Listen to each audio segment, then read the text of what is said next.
오늘은 유동부채를 할 겁니다.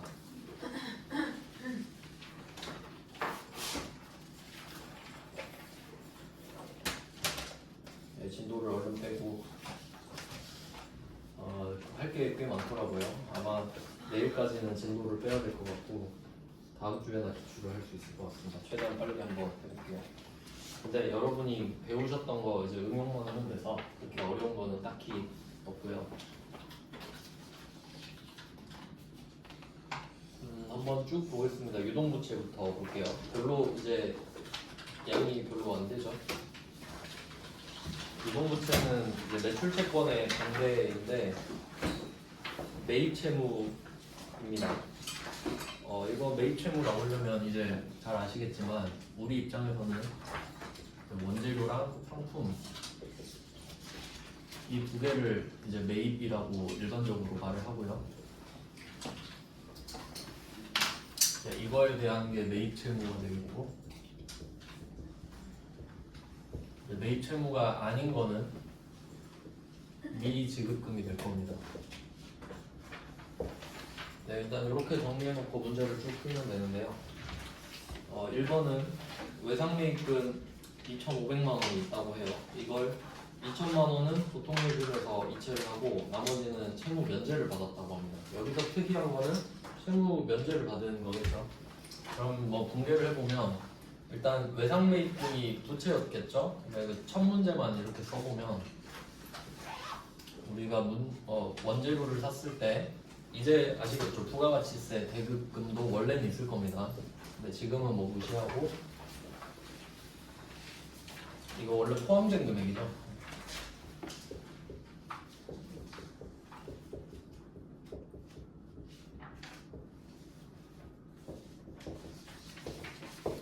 처음에 메인 매출 점수에다가 이런 분배를 찍었겠죠.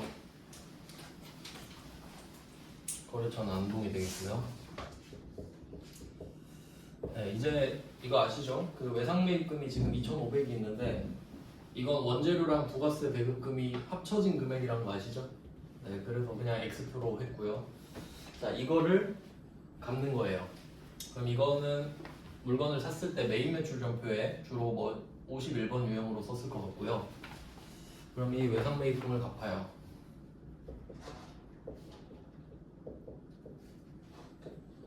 외상매입금 안동 겁니다. 2,500을 갚으려면 우리의 자산이 2,500만 원이 줄어야 되는데 보통예금 2천만 원만 줬어요. 그러면 이때 외상매입금은 부채의 감소가 되겠고 보통예금은 자산의 감소가 되겠죠. 자, 이렇게 됐는데 근데 500만 원은 얘가 깎아준 거예요. 채무를 면제받았다라고 하죠. 그러면 앞에서 배운 것 중에 비슷한 게 있는데 그 앞에서 그런 게 있었어요. 자산 수증입 누가 나한테 뭐 차를 줬다. 기억나세요?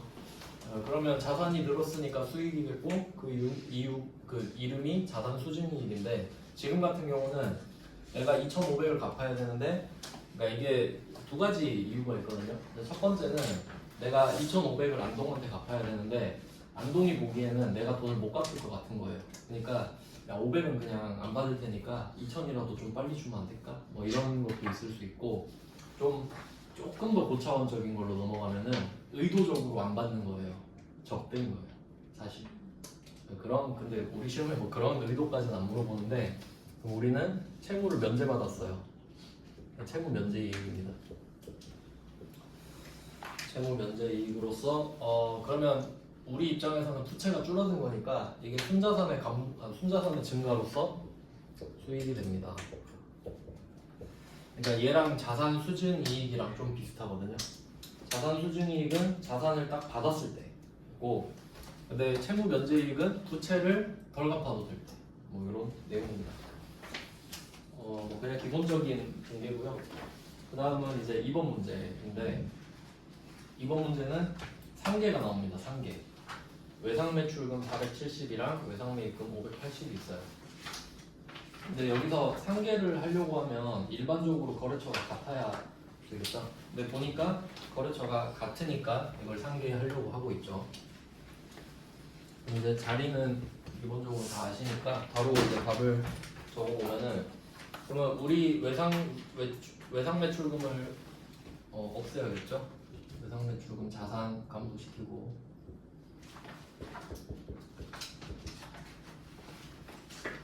그 다음에 외상 매입금 방금 보셨죠? 자리가 사라지니까 부채의 감소 차변입니다.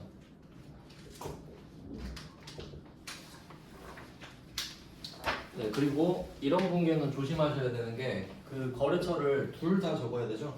둘 다 없애줘야 됩니다. 네, 해운이고요. 네, 뭐 금액이 똑같으면 여기서 끝나겠지만 그럴 일은 잘 없겠죠.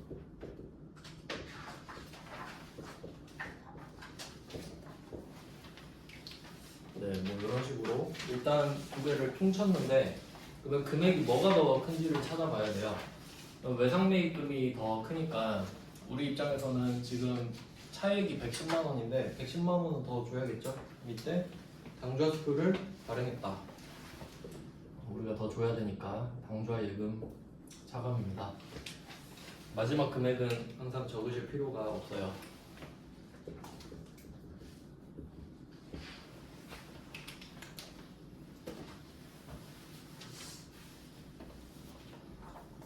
네, 이렇게 하면 두 번째 문제도 봤고요.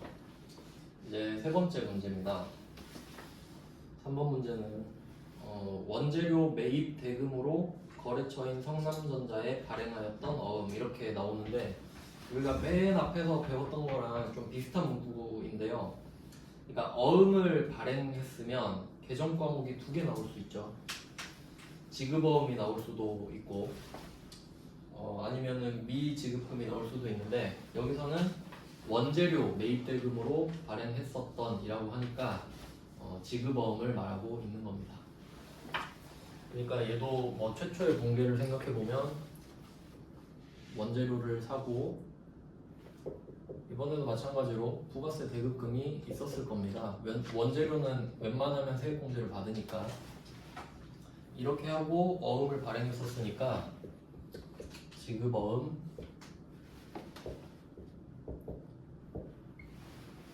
(1300) 이런 식으로 써놨었겠죠. 자, 이거는 메인 매출 전표에다가 썼을 건데 요거를 갖고 있습니다. 그러면 뭐 당연히 지급어음 성남 그래서 결제 방식은 당좌수표를 발행했으니까 역시 당좌 예금으로 써주시면 됩니다.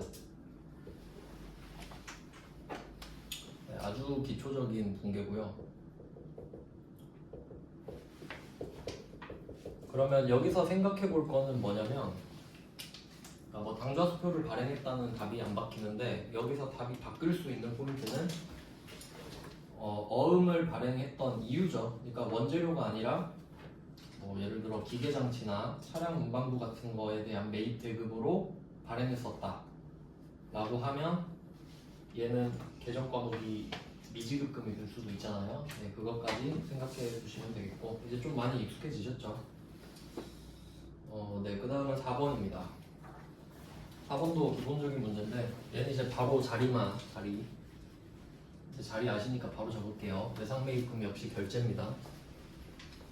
그러니까 이제 좀 생각해 보시면은 지금 외상매입금을 결제만 하고 있는데요, 갚고만 있는데 왜 그런지 생각해 보시면, 우리가 외상을 해서 지금 갖고 있는 건데 외상을 하는 사건은 메인 매출 전표에 적잖아요. 그러니까 여기에 나오진 않죠. 그러면 이때 4번 문제는 너무 당연한 말인데, 원재료에 부가세가 포함된 이 외상 매입금을, 여기서 이 문제의 포인트는 배서양도가 되겠죠.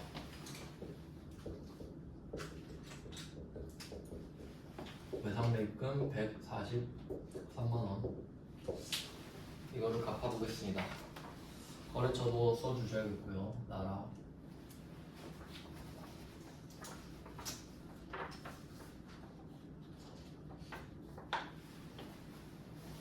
네, 이 외상 매입금을 갚을 거예요. 그런데 이때 대신으로부터 받은 약속어음 있죠. 그러면 방금 봤던 3번 문제처럼 이 받은 약속어음도 계정 과목이 그러니까 뭐에 따라서 뭘 팔았냐에 따라서 달라지잖아요. 근데 여기서는 아무 말도 없죠. 그럼 아무 말도 없으면 일반적인 매출을 했다고 생각해야 됩니다. 언급이 없으면. 그러니까 얘는 받을 어음이라고 생각을 할 수밖에 없어요. 그러면 배서양 보니까 받았던 받을 어음, 그러니까 매출을 전제로 했을 때 이 어음의 주인은 대신이고요. 네, 100만 원을 이렇게 갚았습니다. 그럼 여기서 포인트는 거래처가 당연히 다르다는 거고,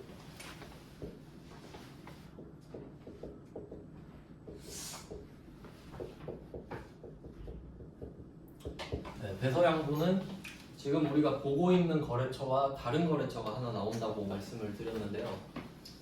지금 나라한테 돈을 갚고 있는데 대신이 나오고 있죠. 네, 대신은 지금 이 자리에 없는데, 네, 이렇게 하고 나머지는 보통임금에서 입금을 해주면 됩니다. 역시 실제로 입력할 때는 금액을 찾아주실 필요는 없고요. 네, 이렇게 뭐 그냥 기초적인 문제 풀면서 앞쪽에 외상매출금 복습 정도로 생각하시면 돼요. 네, 이제 2페이지로 넘어가시면, 네, 외상매입금 했고 지급어음은 지급어음도 나왔었고,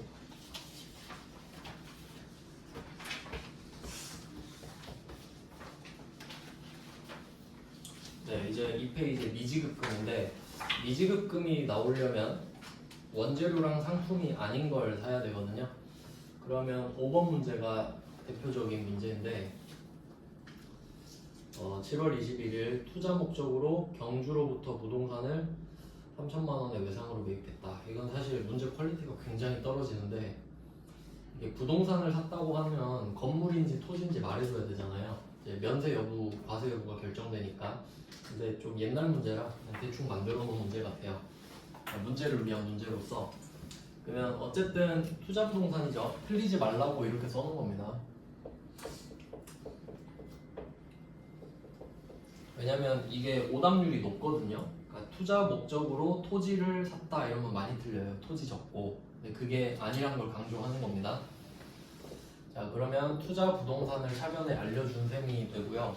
그리고 얘를 외상으로 했으니까 여기다가 원재료랑 상품이 아닌 걸 샀으니 미지급금 적을 줄 아냐? 그거 물어보는 겁니다.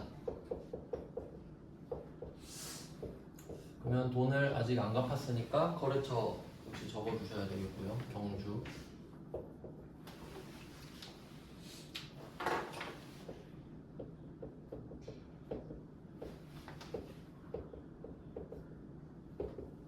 네, 아주 간단한 공개입니다. 이건 그냥 형식적으로 제가 넣었어요. 미지급금이 어떻게 만들어지는가. 그러면 이 문제를 살짝 고치면 여기서 이 3천만 원의 대금을 어음을 발행해서 지급했다라고 하면 그래도 미지급금이죠.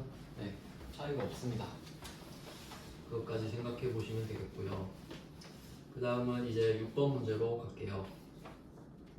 6번 문제는 지금 금융리스로 이용 중인 기계장치 상환 내역서 돈을 갚아야 됩니다. 지금. 그러면 일단 먼저 확인하실 거는 오늘 날짜예요. 오늘 날짜가 5월 31일으로 돼 있네요. 그러면 상환일마다 금액이 조금씩 다르게 돼 있는데 지금은 5월 31일자로 해주시면 되겠습니다. 그러면 처음에는 미지급금이 엄청 크게 발생했을 텐데 이걸 한 달에 한 번씩 갚고 있는 거니까 그 중에 오늘 갚을 미지급금만 제거해주면 되거든요. 네, 그러면 5월 31일 기준은 지금 원금이랑 이자, 지금 원금 이자 뭐 균등 상환 이런 거 같은데 항상 지금 50만 원으로 똑같죠? 근데 여기서 포인트는 원금과 이자 비율은 다 다르잖아요. 근데 우리가 갚는 미지급금은 원금만입니다. 그러니까 그 원금을 늦게 갚아도 되면 이제 거기에 대한 이자를 따로 내야 되는 거죠. 우리가 돈 빌린 거랑 똑같은 거니까 사실. 그러면 이때는 5월 30일 기준으로 할부금의 원금 48만 원만 미지급금으로 제거하시는 거고요. 여기서 중요한 포인트가 이겁니다. 원금만 미지급금으로 돼 있는 거고 이자는 추가로 더 발생한 거예요. 그러니까 우리가 돈을 늦게 갚아도 되는, 그러니까 빌린 거랑 비슷하기 때문에, 그래서 이자 비용 2만 원이 따로 생긴다는 게 포인트입니다. 그러면 이때 이 미지급금은 내가 갚을 걸로 처음부터 생각하고 있었던 돈이에요. 부채죠. 근데 왜 거래처가 있구나. 열제 캐피탈이라 써있죠. 네, 미지급금에는 거래처도 써주셔야 되고요.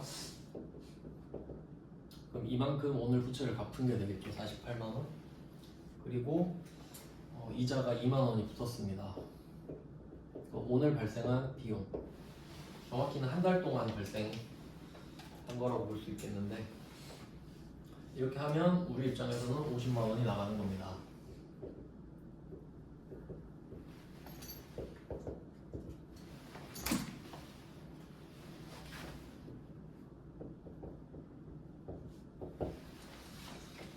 그 위의 문제랑 좀 연결해서 말씀을 드리면은, 만약에 5번이랑 6번이 연결된 문제라고 가정을 하면요, 5번 문제를 처음에 샀을 때 3천만 원 이렇게 미지급금이 찍혔잖아요.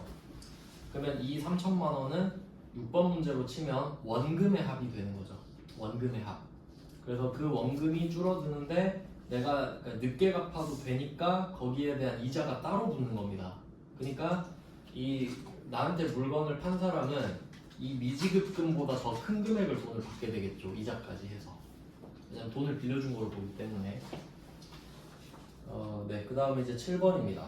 이거는 좀 최근 문제인데 전원회차인데요. 아주 신박하다고 생각을 했어요. 지금 전자세금계산서가 나와 있는데 오늘 거래를 한 게 아니고요. 밑에 보면 9월 2일자의 세금계산서거든요. 네, 이때 기계를 구매하고 미지급금으로 회계를 처리를 했는데 오늘 그걸 갚았다. 이런 문제거든요. 아주 좋은 문제라고 생각이 돼요. 이번에도 마찬가지로 미지급금으로 했다고 그냥 대놓고 알려주니까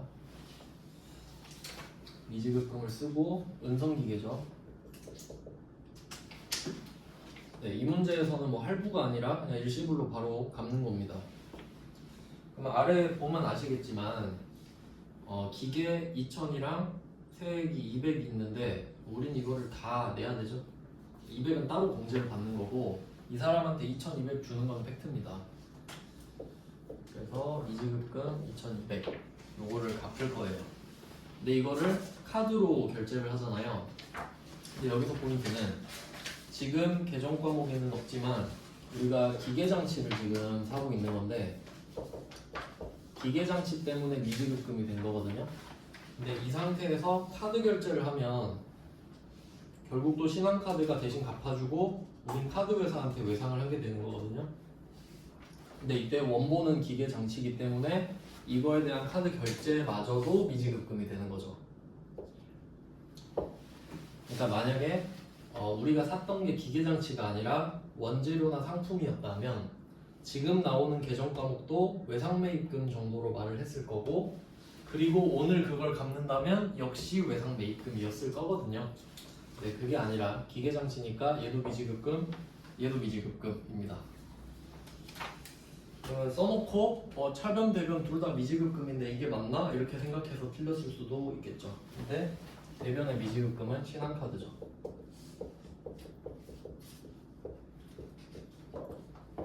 약간 조금 돌려막기 느낌이 나죠. 결국 아직 돈을 안 갚은 거예요. 그럼 다음 달에 신한카드한테 갚으면서 거래가 끝나겠죠. 네, 세무 2급 건데 좀 이런 문제는 처음 봐서 한번 넣어봤어요. 그 다음은 8번입니다. 업무용 차량에 대한 미지급금 3,300 중에서 2,000은 보통예금에서 이체하고 잔액, 여기서 잔액은 뭐 1,300이겠는데 굳이 구할 필요는 없겠죠. 1년 이내 상환 조건, 이거 말해줘야 되는 이유가 있죠. 그러니까 이 나머지 1,300을 어떻게 조달했냐인데 은행한테 빌린 거잖아요. 근데 이 돈은 어차피 다음 달에 갚아야 되죠. 그래서 단기 차입금을 쓰라 이 말이에요.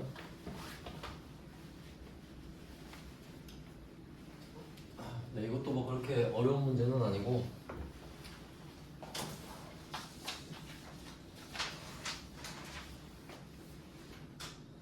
네, 차량에 대한 미지급금이라고 아예 말을 해줬고요. 그럼 3,300 중에 보통예금으로 2,000 빼고 나머지는 1,300 빌려서 낸 돈인데 그 절차를 그냥 생략하고 바로 단기 차입금으로 적어주시면 돼요. 거래처는 꼭 써주셔야 되죠. 아직 돈을 안 줬으니까.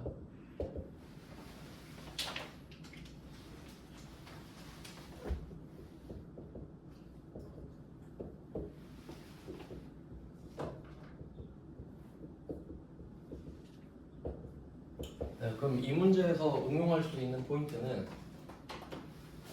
신용대출 조건이라고 적어놓고 상환 조건이 3년 이후 상환 뭐 이런 식으로 쓴다면 단기 차입금을 장기 차입금으로 바꿔주시기만 하면 되는 거예요. 뭐 간단한 내용들이네요. 그 다음은 이제 3페이지예요. 단기 차입. 이제 제목을 좀 달아놨어요. 여러분 좀 보기 편하라고. 간격도 조금 넓어진 것 같지 않아요? 한 줄 넓혔어요. 불편해 보이셔가지고. 그럼 9번은 9월 1일이고요. 시민은행에 신청한 대출금이 보통예금으로 이건 그냥 아주 형식적으로 그냥 넣은 겁니다. 지금 2억 원이 입금이 됐잖아요. 보통예금으로. 이런 건 뭐 보너스 문제인데요. 잘 나오지도 않아요. 이렇게 쉬운 문제는. 근데 돈을 언제 갚아야 되냐 했을 때 10개월 만기죠. 근데 이게 되게 간단하게 생각하실 수 있는 건데 응용하면 어려워질 수 있거든요. 그럼 이건 어떻게 문제 풀어야 되냐면 9월 1일이죠. 그럼 이 9월 1일에다가 10개월 만기잖아요. 10개월 더 해야 됩니다. 맞죠? 그리고 우리 알고 있잖아요. 내년까지가 유동이다. 그럼 우리는 지금 2억을 받았는데 10개월 더해도 결국 내년까지 돈을 갚는 거죠. 그래서 단기 차입금입니다. 근데 여기서 이렇게 내면 틀릴 수도 있단 말이에요. 만약에 13개월 이렇게 쓰면 많이 틀릴 거예요. 13개월 딱 써놓으면 장기내 하고 틀린 사람 많을 거예요. 13개월 더해도 내년이죠. 네, 그래서 단기 차입금. 그것만 좀 조심하세요. 비교해서 13개월 해도 단기 차입금이다.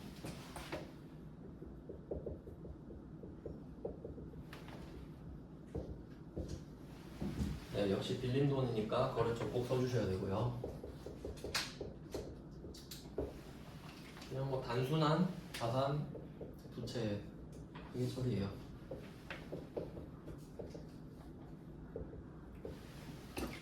그리고 이 안에는 이자율이 나왔는데 방금 돈 빌렸기 때문에 이자는 아직 발생하지도 않았습니다.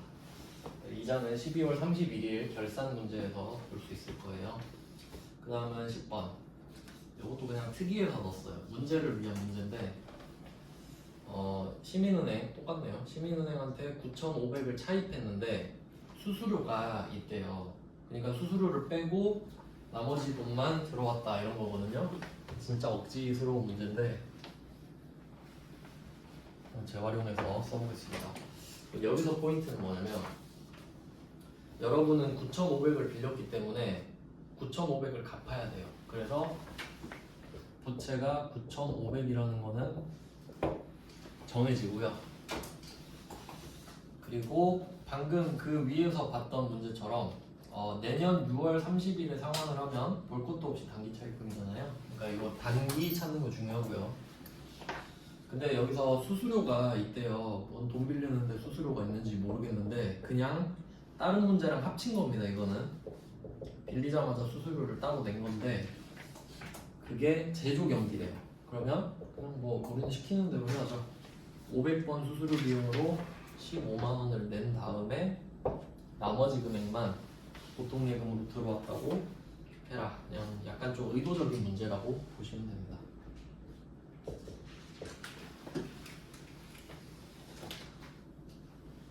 네, 단기 차입금 뭐 그냥 무난하죠. 단기 차입금 내년까지 갚아야 된다면.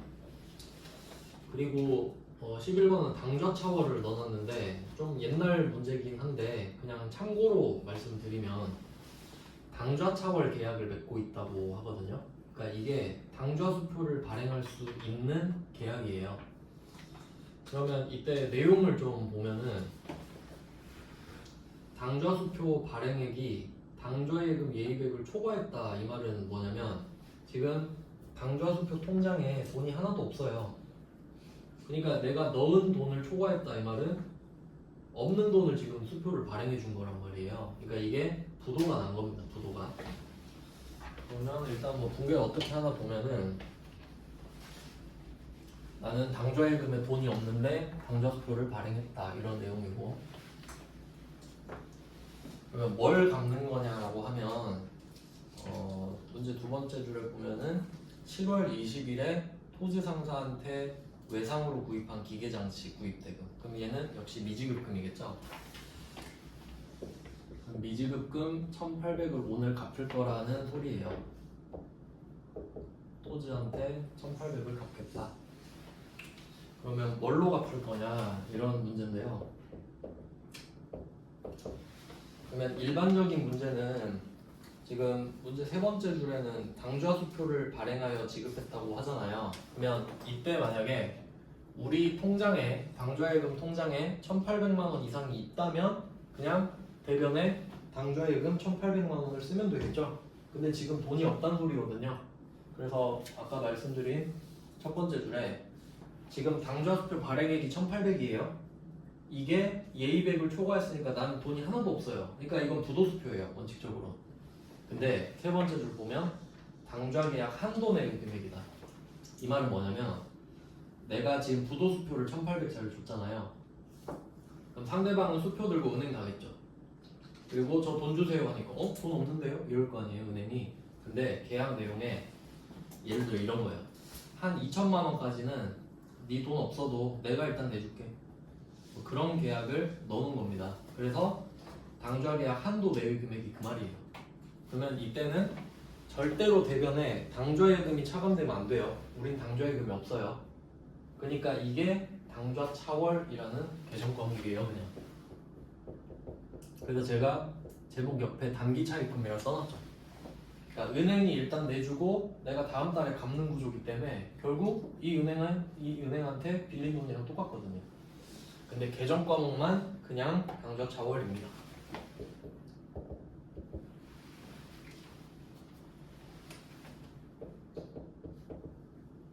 얘도 약간 돌려막기 느낌이 나네요. 토지한테 갚아야 될 거를 일단 기업은행한테 돌린 거예요. 그러면 다음 달에 기업은행한테 1,800을 갚고 끝나는 겁니다. 네, 당좌수표랑 관련된 내용이고요. 이제 본 게임입니다. 앞에는 그냥 뭐 본 거고요. 일반적인 외상매입금, 미지급금 이런 거 본 거고, 이쪽이 좀 중요합니다. 4페이지를 보시면은 원천징수라고 지금 적어놨는데 한번 생각을 해볼게요. 원천징수가 왜 갑자기 나오냐?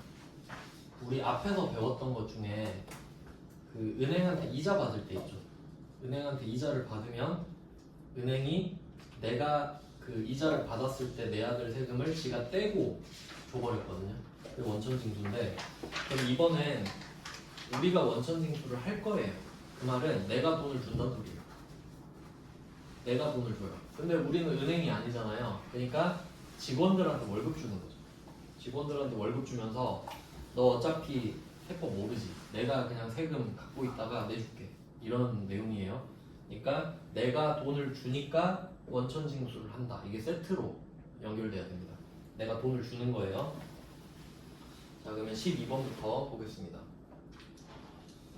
영업부 행정 업무 지원을 위한 일용직 근로자. 여기서 포인트는 일용직 근로자가 되겠습니다.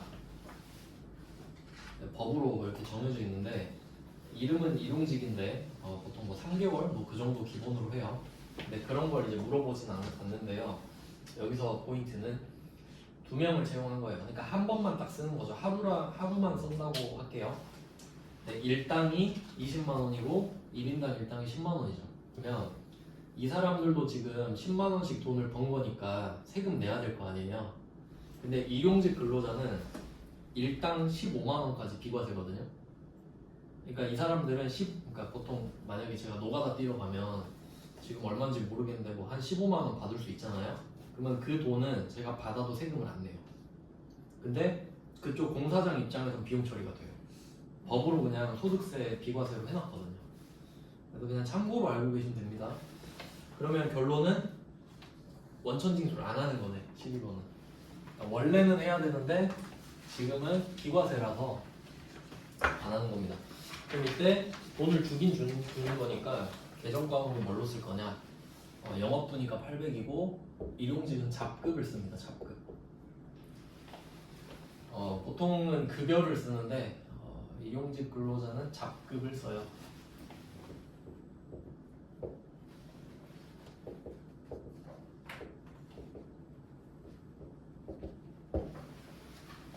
네, 그럼 비과세라서 원천징수를 안 하는 거지 우리 입장에서 비용 처리는 되는 거예요.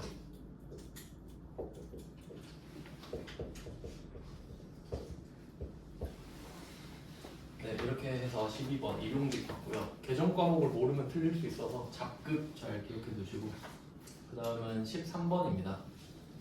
13번은 영업사원 직무교육에 대한 강사료라고 하네요. 그럼 이것도 어쨌든 강사한테 돈을 지금 주는 거잖아요. 그럼 이제 이 금액이 원천징수세액이 11만 5,500원 돼 있는데 이게 3.3%입니다. 3.3%. 그래서 뭐 지방소득세도 원래 따로 내야 되고 하는데 우리 문제에서는 구분은 안 하고 그럼 이때 강사료 명분이 뭐냐 하면 영업사원 교육시켜야 되잖아요. 그래서 교육훈련비라는 계정 과목을 쓰시면 되고요.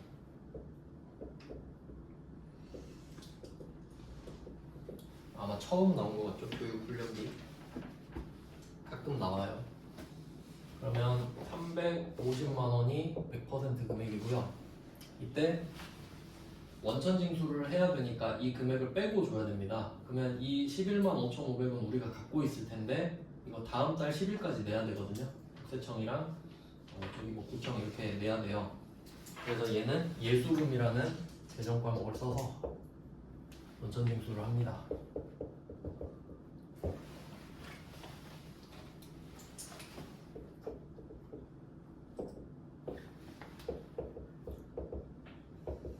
그러면 지금 계정 과목이 예수금인데 뭐 앞에서도 말씀드렸지만 부가세 예수금이랑 좀 비슷해요.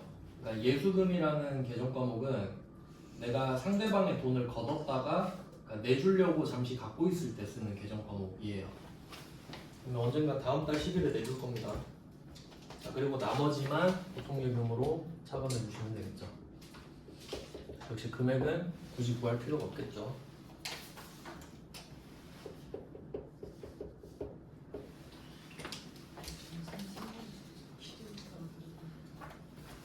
그 다음에 14번은 딱 봐도 넘어가야겠죠.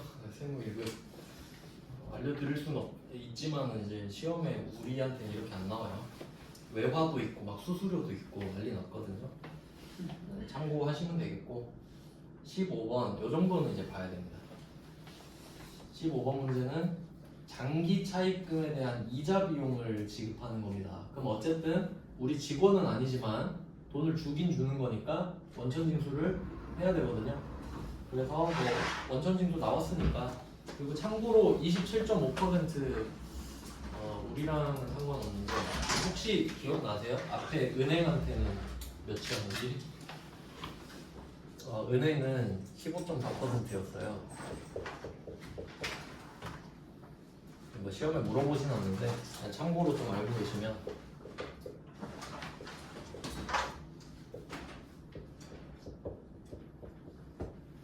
뭐 이렇게 좀 약간 기본적인 내용인데, 그러니까 은행은 돈을 빌려주고 그 이자 먹는 게 본업이잖아요. 그래서 은행은 14%만 그냥 떼면 돼요. 그러니까 상대방 입장에서 14%의 세금을 내게 되는 거죠. 은행한테 돈 받으면. 근데 비영업 대금은 여기서 비영업 대금이라고 하는 거는 대금이 돈을 빌려주는 거거든요. 근데 은행은 자기가 그 돈을 빌려주는 게 본업이라 그랬잖아요. 근데 비영업 대금은 예를 들어 삼성전자가 돈 빌려주는 거예요. 자기 돈 많다고. 지금 4페이지예요, 부채. 그럼 그게 비영업 대금이에요. 내 영업으로 하는 것도 아닌데 돈을 빌려주고 있는 거지. 그러면 상대방한테 세금을 25%를 물립니다. 그러니까 똑같이 돈을 빌렸는데 은행이 아닌 곳에서 돈을 빌리면 세금을 더 내게끔 하는 거예요. 빌리지 말아 이거는. 이건 참고로 알고 계시면 되고. 그러니까 우리가 지금 하나 주한테 빌렸는데 여기는 돈 빌려주는 회사가 아닌 거죠 원래. 그런 거 참고로 알고 계시면 되겠고. 그럼 한번 이자 줘볼게요. 그럼 이번에는 명분이 이자 비용이겠죠. 네, 지금 15번이에요 4페이지. 이자 비용 200 비용을 인식을 하고요. 지금 위에서 봤던 12, 13도 다 차변은 비용이었습니다. 우리 입장에서 자산, 순자산이 감소하기 때문에 원천징수가 55만원 금액이 상당히 크죠. 55만원 예수금 잡고 나머지 현금으로 줬대요.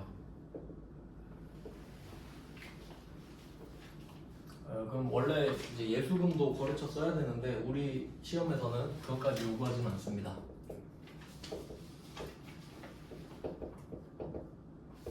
그래서 문제를 이런 식으로 나열을 해봤는데 이제 보시면 아시겠지만 꼭 우리 직원이 아니더라도 지금 돈을 주기만 하면 원천징수를 하는 게 원칙이다.